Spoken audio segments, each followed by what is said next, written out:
Cyber crime expert मोहित मिश्रा के द्वारा न्यायालय हनुमना में वकीलों को साइबर क्राइम के बारे में जागरूक किया गया और उससे बचने का उपाय बताया गया। नमस्कार, अमर रिपब्लिक न्यूज चैनल में आप सभी का स्वागत है। खबर है नवीन जिला मऊगंज से, जहां न्यायालय हनुमना में मजिस्ट्रेट विनोद चौधरी और कीर्ति दुबे की अध्यक्षता में माननीय उच्च न्यायालय के निर्देशानुसार विधिक साक्षरता शिविर के अवसर पर साइबर क्राइम एक्सपर्ट मोहित मिश्रा को बतौर विशिष्ट अतिथि एवं मुख्य वक्ता के रूप में बुलाया गया। साइबर क्राइम एक्सपर्ट मोहित मिश्रा के द्वारा न्यायालय में वकीलों को साइबर क्राइम के बारे में जागरूक किया गया और उससे बचने का उपाय भी बताया गया।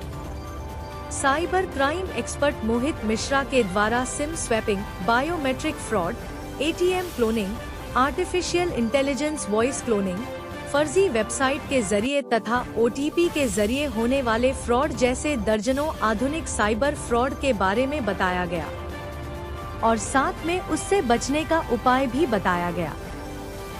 निकालते हैं, इसमें टू फैक्टर ऑथेंटिकेशन होता है। क्या होता है? टू फैक्टर ऑथेंटिकेशन होता है। तो इसमें एक ऑप्शन आता है इनेबल बायोमेट्रिक, डिसेबल बायोमेट्रिक।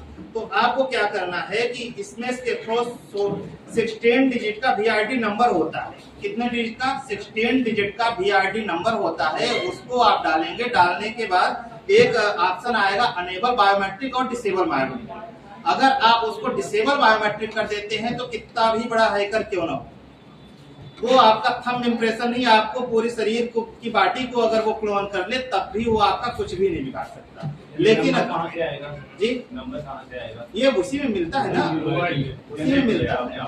वो मिलता है 16 डिजिट का वीआईडी नंबर, वो आपको मिलेगा और उसी को आप जैसे ही डालेंगे वो अनेबल बायोमेट्रिक और डिसेबल बायोमेट्रिक का ऑप्शन आएगा।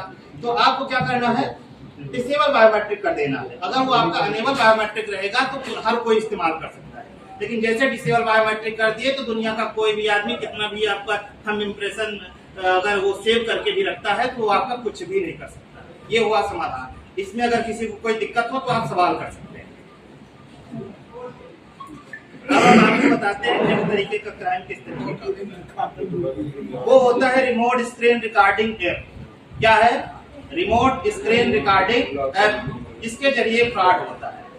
ये कुछ इसके ऐप्स होते हैं, जैसे मान लीजिए एनीडेस्क हो गया, टीम व्यूवर हो गया, किक सपोर्ट हो गया। इस तरीके के जो ऐप्स होते हैं ये उनका इस्तेमाल करके सामने वाला क्या करता है, किसी न किसी झांसे में आपको लेता है और झांसे में लेने के बाद आपको ये बोलता है कि आप एक काम कीजिए, इस ऐप को आप अपने मोबाइल में या अपने कंप्यूटर में डाउनलोड कीजिए। आप जैसे ही इस चीज को अपने मोबाइल या कंप्यूटर में डाउनलोड कर लेते हैं और उसके बाद वो क्या मांगेगा, उसका कंट्रोल को अपने पास मांगने के लिए एक ओटीपी आएगा। वो ओटीपी मांग लेगा और बोलेगा कि सर जब आप आपको ओटीपी दे देंगे तो हम क्या करेंगे कि आपकी ये समस्या का समाधान कर देंगे। ठीक, मान लीजिए किसी प्रलोभन में आपको एक महिला आई थी हमारे पास, उसके साथ क्राइम हो गया था। वो क्या कर रही थी कि गेम खेल रही थी और गेम खेलते खेलते वो सोची कि अब हम जीत जाएंगे। गेम खेलते खेलते और वो विनर होने के चक्कर में उसको ये लगा कि हम 70,000 रुपए हमको मिलेगा। सामने से फोन कॉल आता है कि मैडम जी आप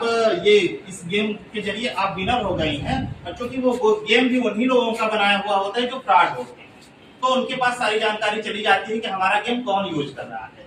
तो जब उनके पास जानकारी चली गई तो वहां से एक रिटर्न कॉल आता है कि आप एक काम कीजिए, आप हम विनर हैं और आपको 70,000 रुपए पेमेंट करना है। आप एक काम कीजिए, आप अपने मोबाइल में ये ऐप इस्तेमाल कीजिए। वो ऐप का क्या होता है कि रिमोट स्क्रीन रिकॉर्डिंग ऐप होता है। जैसे ही आप उसको डाउनलोड करेंगे, डाउनलोड करने के बाद अपने सिस्टम पर ऑपरेट करेंगे। ऑपरेट करने के बाद वो एक तो ओटीपी मांगता है, सामने वाला ओटीपी मांगेगा आपसे। जैसे ही आप उसको ओटीपी दे देते हैं, आपके सिस्टम का पूरा कंट्रोल किसके पास चला गया?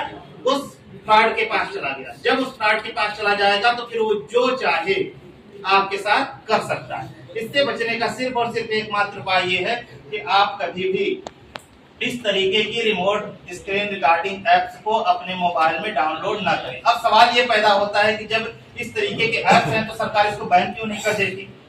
ये सवाल उठ सकता है कि अगर ये इतना खतरनाक एप्स है तो सरकार इसको बैन क्यों नहीं कर देती? उसके पीछे लॉजिक है। ये जो एप्स बने हुए हैं ये तो बने सुविधा के लिए, जिस तरीके से मोबाइल का हम चाहे तो सदुपयोग कर लें, चाहे इसका दुरुपयोग कर लें। अगर सदुपयोग करेंगे तो बहुत अच्छी चीज है, इसका दुरुपयोग करेंगे तो बहुत गंदी चीज है। तो होता क्या है कि वो एप्स इसके लिए बना होता है, मान लीजिए कि आप कोई न्यू लैपटॉप खरीदे और आपके लैपटॉप में कोई गड़बड़ी आएगी, तो आप कहाँ परेशान होंगे, आपको जानकारी तो है नहीं। तो आपकी जो टेक्निकल टीम होगी उस लैपटॉप की, तो वो क्या करती है कि इसी रिमोट स्क्रीन रिकॉर्डिंग एप्स के जरिए आपके सिस्टम का वो कंट्रोल लेके उसमें सुधार कर देती है। अगर उसमें किसी भी तरीके की गड़बड़ी पाई गई, वो सुधार कर देती है। ये बनाया तो अच्छे काम के लिए गया, लेकिन इसका कुछ लोग गलत इस्तेमाल करते हैं, इसलिए सरकार इस पर बैन भी नहीं लगा पा रही है जानबूझ के। वो चाह के भी बैन नहीं लगा सकती, क्योंकि कोर्ट में ये बात साबित ही नहीं हो सकता कि ये चीज गलत फर्जीवाड़े करने के लिए बनाया गया है। अब कोई गलत कर रहा है तो उसमें वो ऐप्स बनाने वाले की कोई गलती नहीं। तो इससे बचने का सिर्फ और सिर्फ एकमात्र उपाय यही है कि आप ऐसे ऐप्स को इग्नोर करें। कोई भी ऐसा कॉल आपके पास आए तो उस कॉल को रिसीव ही न किया जाए। अगर आप रिसीव भी कर लेते हैं तो ऐसे अगर कोई रिसीव करने के बाद ऐसे ऐप्स को डाउनलोड करने की बात बोलता है तो आप तुरंत कॉल कट कीजिए और ऐसे ऐप्स को अपने मोबाइल में इंस्टॉल करने से बचिए। इसका सिर्फ और सिर्फ सोल्यूशन यही है। इसमें किसी को कोई क्रॉस क्वेश्चन करना हो तो आप कर सकते हैं। अब हम आपको बताते हैं नेक्स्ट टाइप का क्राइम, वो है एटीएम क्लोनिंग। एटीएम क्लोनिंग बहुत बड़ी समस्या है। एटीएम तो हर आदमी के पास है, लेकिन होता क्या है कि जब हम किसी भी एटीएम में जाते हैं, पैसा निकालने का प्रयास करते हैं, तो सामने वाला कब हमारे साथ फ्रॉड करेगा हमको जरा सा भी नॉलेज नहीं होता, क्योंकि एटीएम तो हमारा है, प्राइवेसी भी हम कहीं किसी को नहीं दे रहे हैं, सब कुछ हमारे पास है। लेकिन ये कैसे होता है, ये एक बहुत बड़ी समस्या है। तो इसका ये समस्या होती कैसे है ये आपको बताते हैं। देखिए होता क्या है, जो एटीएम जहाँ पर आप कार्ड प्रेस